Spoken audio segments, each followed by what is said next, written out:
திருப்பாடல் 1. நற்பேறு பெற்றவர் யார்? அவர் பொல்லாரின் சொல்லின்படி நடவாதவர், பாவிகளின் தீய வழி நில்லாதவர், இகழ்வாரின் குழுவினில் அமராதவர். ஆனால் அவர் ஆண்டவரின் திருச்சட்டத்தில் மகிழ்ச்சியுறுபவர்.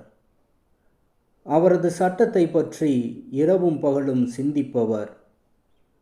அவர் நீரோடையோரம் நடப்பட்ட மரம் போல் இருப்பார். பருவ காலத்தில் கனி தந்து என்றும் பசுமையாயிருக்கும் அம்மரத்திற்கு ஒப்பாவார். தாம் செய்வதனைத்திலும் வெற்றி பெறுவார். ஆனால் பொல்லார் அப்படி இல்லை. அவர்கள் காற்று அடித்து செல்லும் பதரை போல் ஆவர். பொல்லார் நீதி தீர்ப்பின் போது நிலை நிற்க மாட்டார். பாவிகள் நேர்மையாளரின் மன்றத்தில் இடம் பெறார். நேர்மையாளரின் நெறியை ஆண்டவர் கருத்தில் கொள்வார். பொல்லாரின் வழியோ அழிவை தரும்.